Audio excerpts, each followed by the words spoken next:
We're going to use this series to go through what does it look like to do something in Excel? What does it look like to do something in YNAB, the You Need a Budget software, in Every Dollar, in Mint? We're going to take the 4 foundational principles and we're going to line those up with these different tools.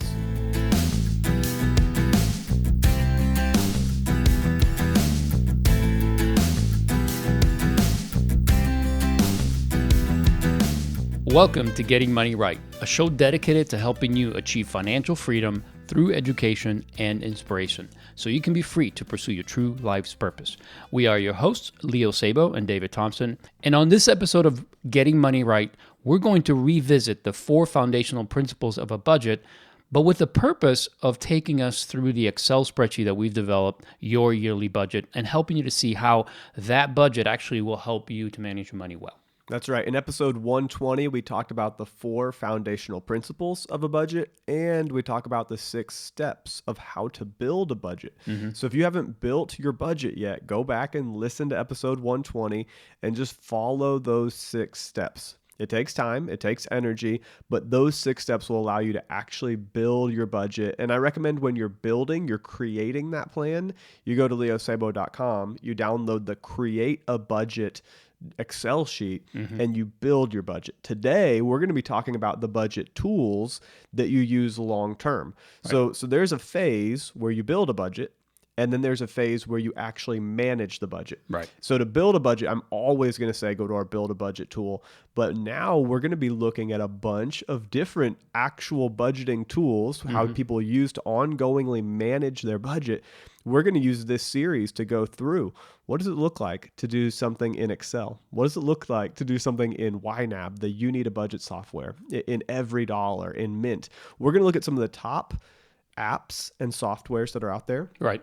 And the best tools that people know of. And so the thing that I did to kind of kick this off was I just did an informal survey with probably the top 40 people in my phone. And so far, 25 have responded. Yep. Right. And so I have 25 responses of, what tool do you use personally? Right. And 8 said Excel.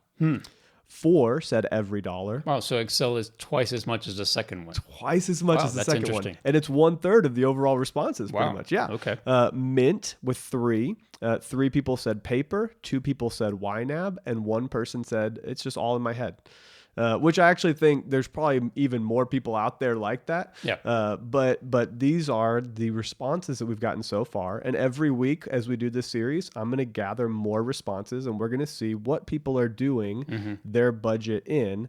So what we're now going to do is we're going to take the 4 foundational principles and we're going to line those up with these different tools.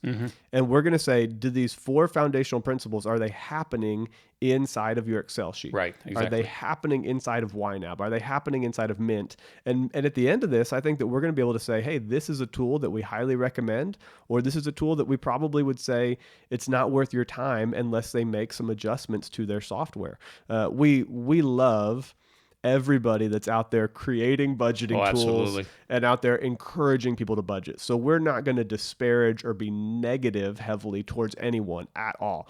These are our friends. I mean, whether they know it or not, right? Like these are people that we completely empathize with and recognize that they think the same way we do. They've gone through the years and energy of building out tools to serve people. We love them. But when we look at the 4 foundational principles, if you can't use the tool to accomplish all 4 of those principles, then we're going to say that's probably not the right tool for this season.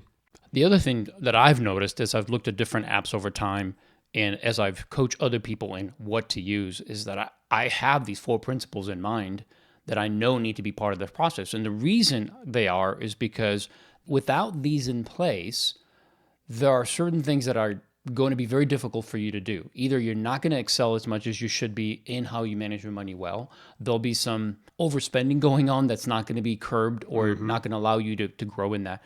So in sharing these 4 foundational principles, our hope is that as you understand them, you'll see how they fit into managing money well. Now, every one of these apps and companies that have created these apps are trying to do the same thing we are, which is to educate people and help people manage money better. But we all kind of think about it a little bit differently. So we recognize that we have a certain approach, And we think it's the best approach, but maybe somebody else disagrees. That's okay. That's okay. There's room here for you to use any app that works for you. What we want to make sure is that you're continuing to grow and excel in your knowledge and ability to manage money well, to reach your goals, all those things. So we're going to share our knowledge and our perspective, but we also want to say there's no perfect app or system that's going to work for everybody. If there was, there would just be one and all of us would be using it. So because there's differences, we want to cover them and give you the pros and cons and let you decide what works for you, right? Ultimately, we just want you to use something that works for you, and it's helping you accomplish the goals and the financial plans that you have for you and your family. That's right. So let's look at the 4 foundational principles of a budget one more time. And this is a short version. Go back and listen to episode 120 for a full version. But 1, you want to assign every dollar. 2, you want to arrange every expense. 3, you want to allocate it evenly. And 4, you want to adjust as necessary. So 1, assign every dollar. You might consider that to be a zero-based budget. Right. Ahead of time, you're going through and listing out every expense that you're going to spend money on that month. And it's not just that month, actually. It's looking at the whole year and saying, what do I have to spend this year in housing expenses, in medical, in transportation? And then by doing that, you're taking your whole yearly income, coming up with a monthly amount, and then dividing that up between these categories. That's right. So then you're going to arrange every expense into the major categories and then the subcategories. And so there's probably 7 to 9 main categories, things like housing. And then there are subcategories like rent and electricity and insurance and taxes that are all under that housing category. So you assign every dollar before the month begins. Then you arrange it into categories. Then you allocate it evenly, as Leo said, across every month for the year. Now, when you are looking at a full year view, then you can see if you overspend one month, it rolls into the next month and tells you to spend less the next month. Right. Or if you have a surplus one month, you don't spend all of your clothing money one month. The next month, you have extra money in your clothing category, which allows you to go on and actually buy something that you may really need that month. Or you don't spend for 2 or 3 months. As long as it's rolling over, now you have access to a larger pool of funds when you go to spend that money. And then finally, adjust as necessary. And we're talking about tracking expenses, changing categories as you realize you might not need a category. You pay off a credit card. You don't need to have that category there anymore. You save money for a car payment or to put money down on a house. You save that money up in your category over the 2-3 years, and then you buy a house. Well, that category is gone. You're probably not going to go save another 20% down payment for a while. So you're going to make adjustments as needed, and everyone is going to learn as they go. So assign every dollar, arrange every expense, allocate it evenly, and then adjust as necessary. And so now we're going to look at how those 4 things fit into our Excel sheet that we have on leosabo.com. Yeah, and again, from the informal survey, 8 out of the 25 people that responded said Excel. And I think that says something about the desire for people to have the ability to do something that works for them. And Excel really does do that. It gives you that ability to manipulate the data or put it in such a way that it makes sense to you. It looks right to you. It's in the right order. So we created this Excel spreadsheet years ago. And granted, there's some features of it that are already set in place. Like there are those 7 to 9 categories already built in, the main categories. And there are some subcategories that have been assigned. But there's also the ability to add some manual entries. There's some spots in each one of these categories where you can assign some individual ones. You can name them what you want. So there's a little bit of flexibility there. But what's important here to understand is it's one tool. Yes, a lot of people from our informal survey use it.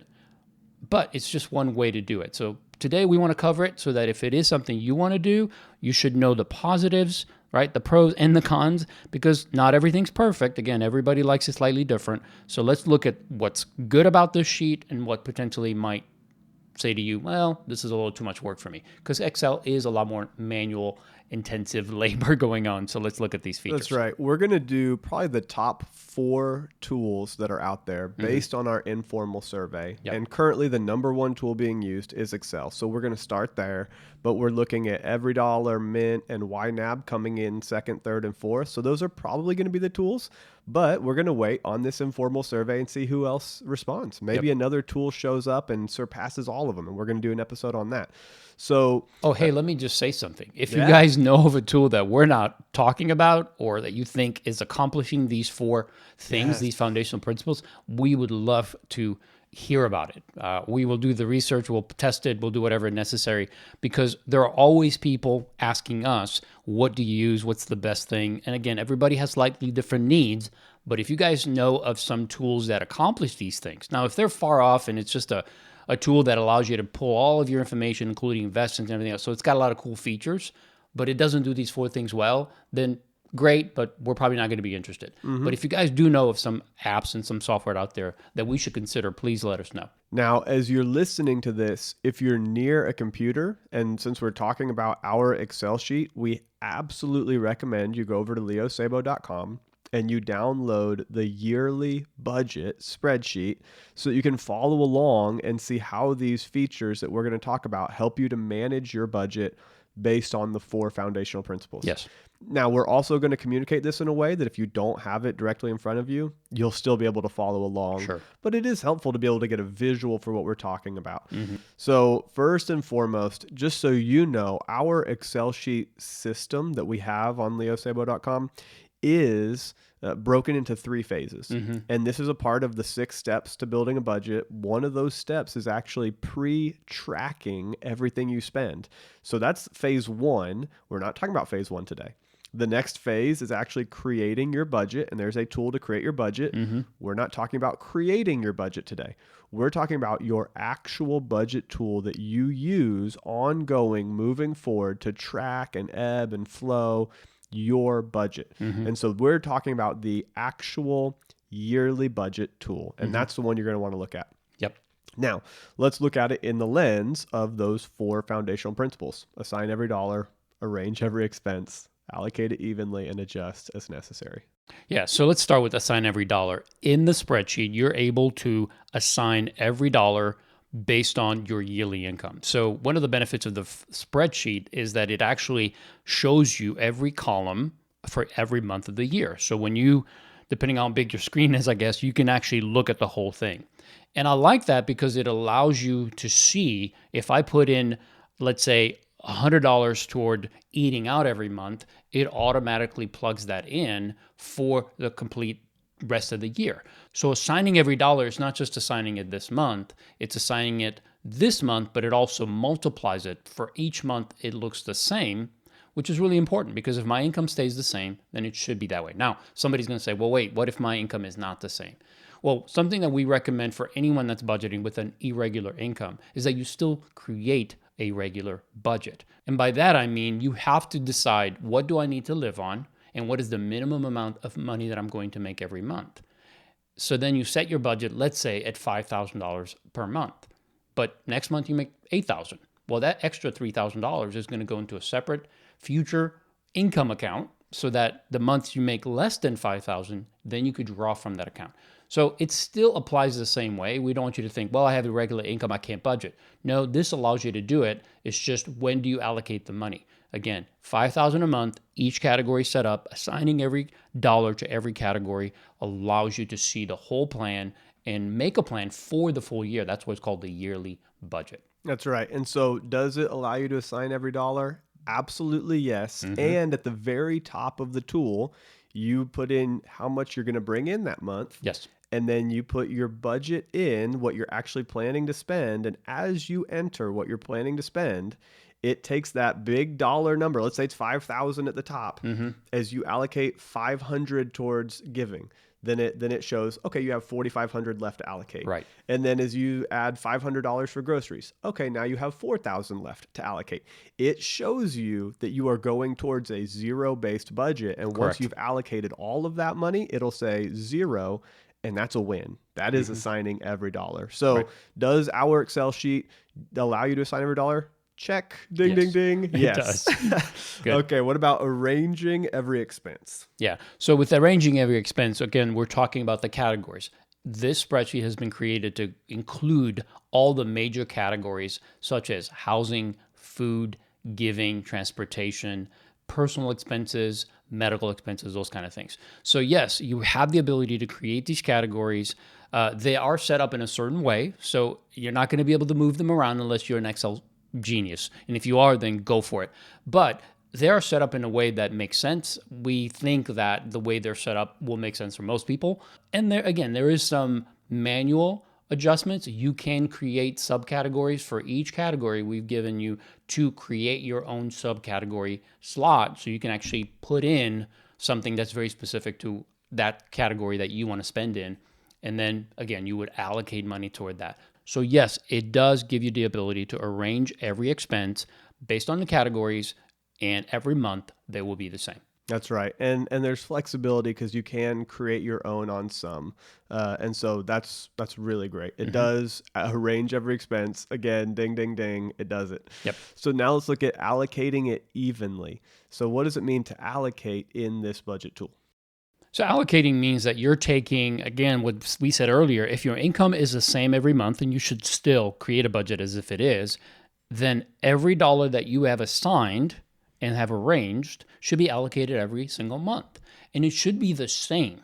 Even though not every expense will happen every month, you have to anticipate. So for instance, if you're averaging some expenses or some expenses only come once or twice a year, it's still better to manage your money in such a way so that every month you're putting aside money for that expense that's coming 6 months down the road. So allocating evenly allows you to put in all of your income in a way that slowly and methodically puts money into these subcategories. So when the expense comes, the money's there. This prevents you from ever having to go to a credit card, ever having to worry about, well, this month's expenses are higher than what I planned, because you are literally thinking through the whole year. And even though an expense might be 6 months out, because you're creating these categories and putting the money in every single month the same, it allows you to take that expense and break it down to a monthly amount so that it's easy to manage and easy to track. This is where the annual view, this yearly long view, is really helpful in our tool. So it has January right next to February, right next to March, right next to April. And so you can see if I budgeted $100 in January for gifts, and maybe you have a gift category that is overall $200, but 100 of that is going towards Christmas. And there's a subcategory where you can list out Christmas, right? And you set aside $100 a month for Christmas in January. Well, when you look at February right next to it in the same view, you'll be able to see, oh, if I didn't spend any Christmas money in January, which of course you wouldn't, then in February you have $200. And then in March you have $300. And then in April you have $400. And by the time you get to December of that coming year, you have $1,200. So you have allocated that money, and you've allocated it evenly across the whole year. And now you'll be able to see, this is what's called a surplus, because every month you didn't spend it. So you have $100 that's rolling over as a surplus. You'll also be able to do this with electricity. Electricity 1 month will be $100, and the next month it'll be $50 if you're in the winter, right? In winter, it'll be $75, $50, $60. So you'll have a surplus that rolls over. Now you've allocated it evenly across a year, $100 a month, but now you're beginning to see that surplus grow so that when you get to summer, you have extra money in that category. And now all of a sudden you're like, great, my bill's $150, no problem, because I have $50 or you have more than $50 left over in that category. What I've seen in our own personal budget, because this is something that we do, and I see this in the summer months, my bills are higher than average. In the winter months are lower than average. So if my average is $100 a month, and like you said, if it's $60 in, let's say, November, December, January, March, all the way through maybe April or May when it starts to warm up, now my bill might be $150, $175. So it's almost close to, 120, 130, 40% of what I allocated. But because I've set the money aside, when I enter the summer months, I'll have $300 to $400 in that budget category as a balance. So now If I go 150, even though I'm only allocating 100, that balance goes down by 50 because I've overspent. So it just really allows you to have the money ahead of time. You do this long enough, it's going to create such peace because you're going to have the money ahead of time, and you can forecast and then plan it accordingly and then evenly spread that out over the year. This is one of the biggest benefits of our Excel sheet that I really think you're going to see as valuable, potentially even compared to some other tools that we'll look at in the future. I agree. So then, does it allow you to adjust as necessary? As you learn, as you grow, can you go in and change the column, the category, the amount that you're putting into each category? Can you create some goals? So, Leo, can you adjust as necessary? Absolutely. In fact, this is one of the best features of this spreadsheet plan is that it's completely manual when it comes to how you allocate. Even though you assign every dollar and you do that by allocating evenly, we know that not every month is going to be perfectly as you planned. So let's say you overspend in a category. Well, you have a couple of options here. One, you can move money from another category for that month to not overspend in that category, or you can allow that overexpense to go over to the following month. So let me give you an example. This is something that Natalie and I, when we started this, until we learned it, it was really hard for us to stick to our budget because we weren't used to a set amount, right? So now, once we committed to that, it wasn't as easy as making a commitment and all of a sudden it's happening. We would go over in certain areas. And as we saw that negative number, I wanted to fix it. I'm like, I hate negative numbers. So it's like, okay, I'll just take it from this category or I'll take it from savings and we'll get through it. Next month, we'll do better. The problem was, though, is that by moving the money around, it allowed us to have the full amount the next month. So now over time, if we set aside $1,200, let's say for eating out for the whole year, $100 a month, but I'm spending on average $150 every month and I'm taking it from savings or I'm taking it from other categories, I'm really going from $1,200 to $1,800. I'm overspending and agreeing to it. What adjusting allows you to do is really look at the numbers realistically. You see what's happening, the number shows up as a negative. Now you can allow it to go to the next month, and next month you just discipline yourself to spend less. And actually we had to go through that, David, where I literally allowed it to go into the negative. The next month I had less. So you have to allow the pain of overspending to actually curb your adjusting and sticking to the categories. Yeah. Yes, because if you don't, and this is something I see with some software, we'll talk about that later, but I see some of them saying, no, you can't overspend, so you got to move stuff around to make it work. The problem is if I did overspend, it doesn't allow me to correct it. It just makes me spend less in another area. But I want to learn how to stick to a specific amount in, let's say, eating out or clothing, whatever it is. This allows you to see the whole year. It allows you an overspend to go over and take it from next month's budget. And that, I think, is a very helpful tool because overall, for the year, you're still going to stick to that number that you agreed to at the beginning. That's really important. And one of the biggest things in any budget is the ability to track your expenses. And so you've created a plan, you put a budget in place where you're planning to spend $100 a month in clothing or whatever it is, but now you have to actually track. And when you go buy a t-shirt, you put that negative $10 in, and then it shows you what you have left. Now you have $90 in clothing that month. That's right. And then you go out and buy shoes and you spend $40. And so, okay, it goes from 100 minus 10 minus 40. Now you have $50 left. Yep. This adjust as necessary because you'll be tracking as you go. You will see what you have left in each category before the end of the month. So it's real time, it's live. You can see what adjustments you need to make, and tracking expenses is so important to budgeting that this is something that we're going to have to make sure is in every other software, right? If it's not in a software, then it's missing something really critical. And our tool allows you to track your expenses and then make real-time adjustments, which is just a healthy way to do your finances overall.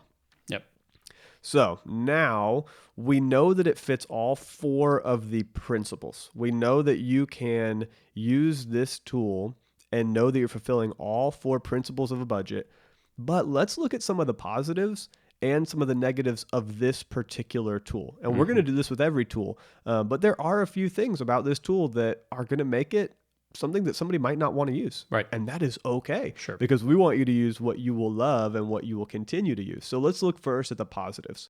So one of the positives is that you have the ability to enter expenses manually, which keeps you connected to your finances. This is such a crucial part of managing money. Some people who try to manage money well, but don't have a good system that helps them to look at it very often, maybe daily, maybe every other day, but something that allows you to see it. Well, an Excel spreadsheet, because it's manual entry, you can't get any more intimate than that. I think that's a real positive. Yeah, this is exactly how Ashley and I do it. Is we manually track everything, and so we are very connected to our finances, and that allows you to real time make adjustments as needed. It's very, very helpful. You feel every dollar that you spend as it goes through your hands because you're tracking it manually. It's not the bank tracking for you. It's you tracking, and you now have more ownership of this because you have that full picture, this annual plan. Then it helps you stick to the plan because you can see, okay, I went over a little bit this month, but it's going to even out over time. It's going to be okay. You don't have to panic.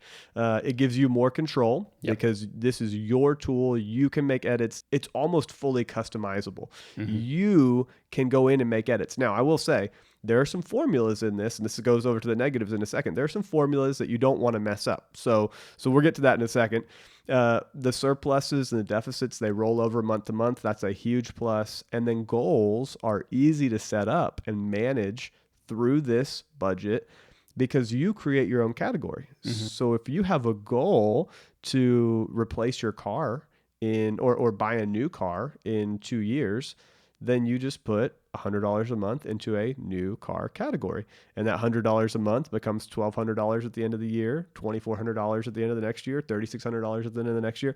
And maybe you decide, I don't want a $3,600 vehicle. Maybe I want a $7,200 vehicle.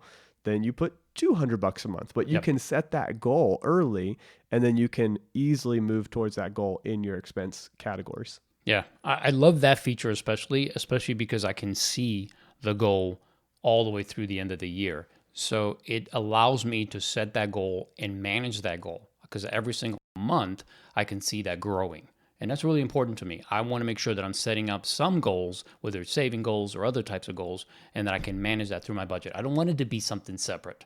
I don't want it to be this additional feature that I have to go into and manage. I want everything to be in front of me so I can see it all and manage it all. That's right. So those are the positives. Now let's look at the negatives. Yeah. And this is kind of funny because the number one positive was that manual entry causes you to be really connected to your finances. Now, the number one negative is that manual entry is work. It's tedious for some people. Some people literally are just never going to do manual entry. And I hate to even say that out loud because it's like gives permission to not do manual entry, but that's okay.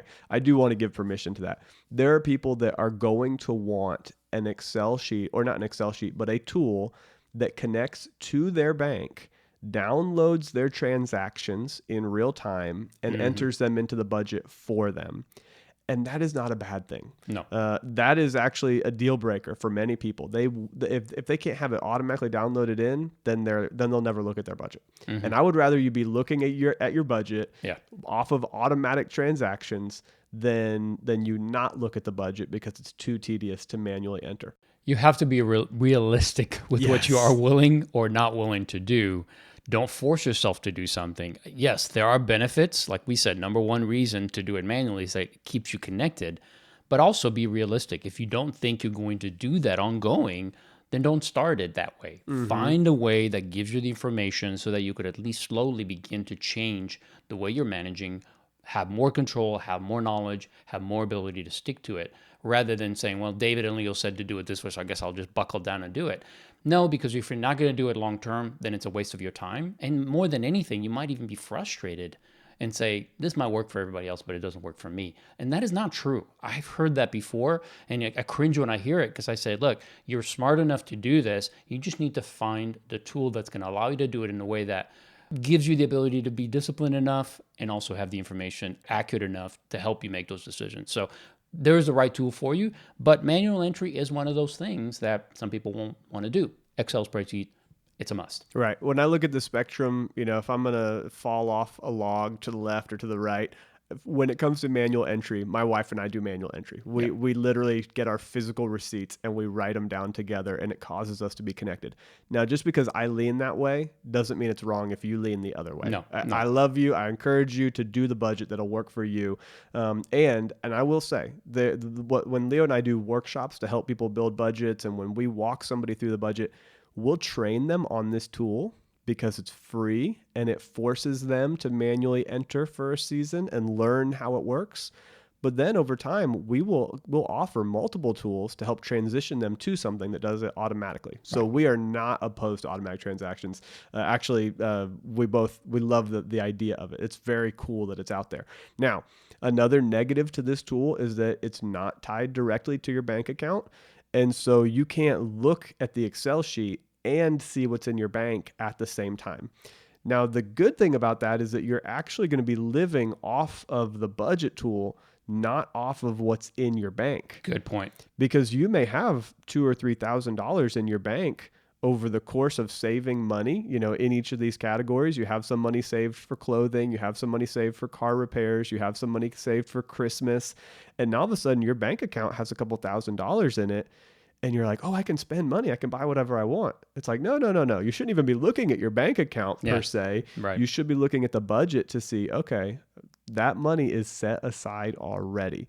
So it's a negative in that a lot of people like to be able to look at their tool and be able to see their bank account inside of their tool. And this will not allow you to do that. And it's a real negative. Yeah. And one of the other things is that as you're managing this, some people use credit cards. So you can't connect that credit card account to this Excel spreadsheet, whereas another type of software would allow you to build checking, savings, and credit card accounts to be part of the budget and then importing transactions into it.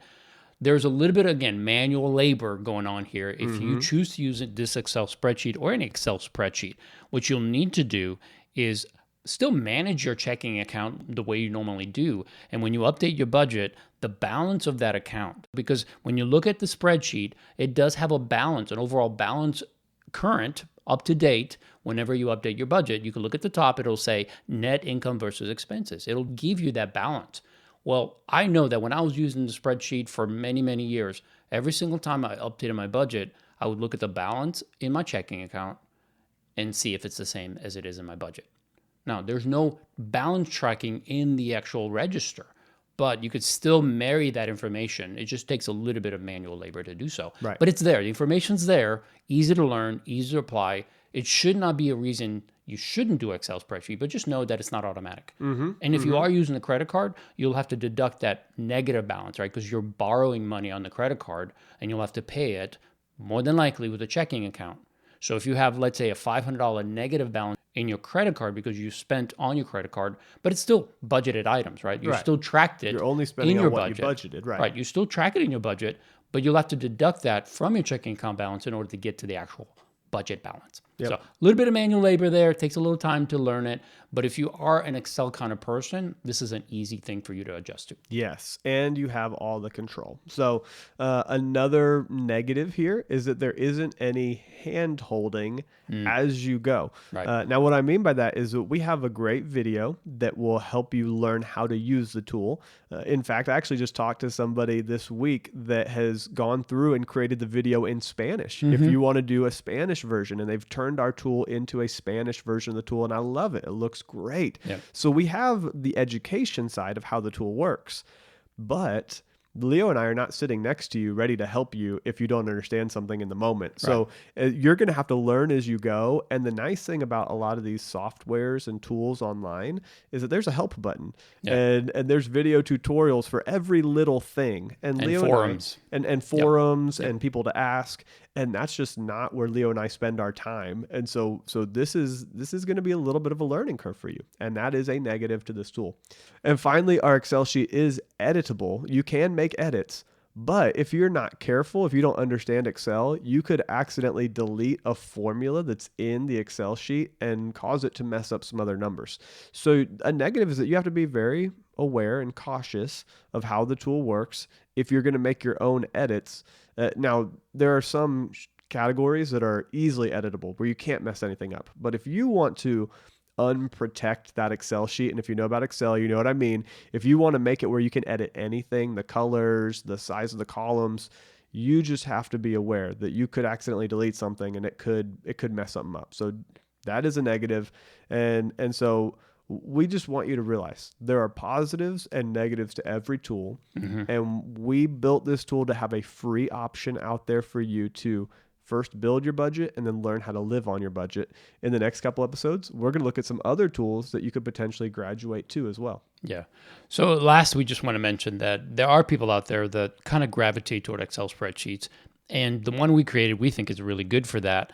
But you might take that and decide, it doesn't do certain things that I wanted to do. Maybe you want to add some features that we didn't add in. We tried to make this tool be as simple as possible, although that's not always easy with budgeting, especially when you're looking at a yearly plan. But we try to make it simple enough so that somebody coming new into this world of Excel wouldn't be overwhelmed by it. And that's why we have videos set up so that it walks them through it. So if you want something more customizable, we understand that. That's something that we encourage you to do. More than likely, you're going to be like in the numbers way more than even we are. And that's okay. There's not anything wrong with spending too much time on it. I guess if you spend too much, that might be, but check with your relationships in your life so you're not committing too many hours to your budget every month. But ultimately, we wanted to create something that's easy. If you want to go beyond that, go for it. Yes. So just so you're aware, Ashley and I, we learned off of the Creating Your Budget tool, and we learned off of tools like this, but then we went and created our own tool in Excel.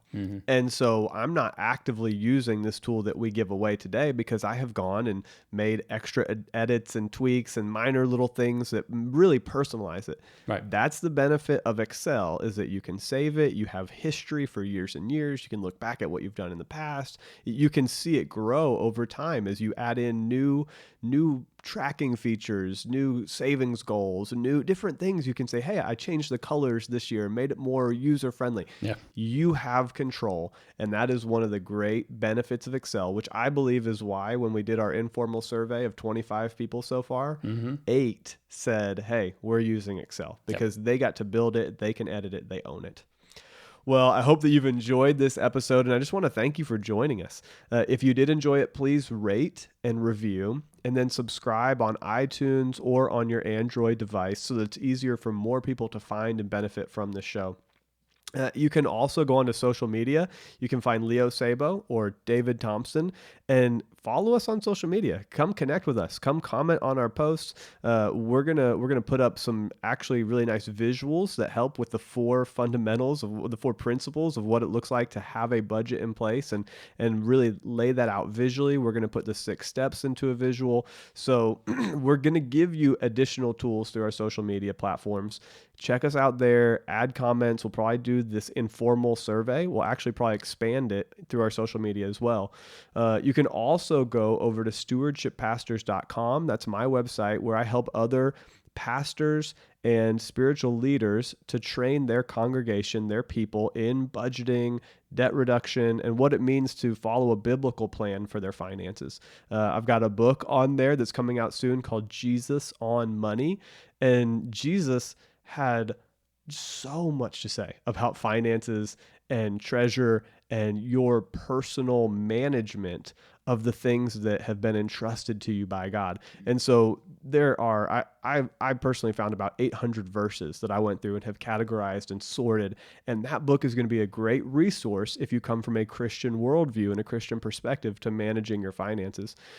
You can share it with your pastor or a spiritual leader in your congregation to help build good practices and processes in being a good manager or a good steward. Yeah. And then definitely go over to leosabo.com and find the show notes for this episode, more content, and all the tools that we talked about. Right. You can download them for free and begin to follow along.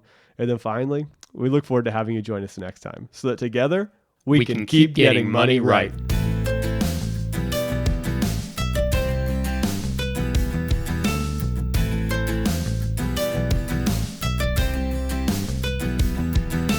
But we try to make it simple enough so that somebody coming new into this world of Excel wouldn't be overwhelmed by it. And that's why we have videos set up so that it walks them through it.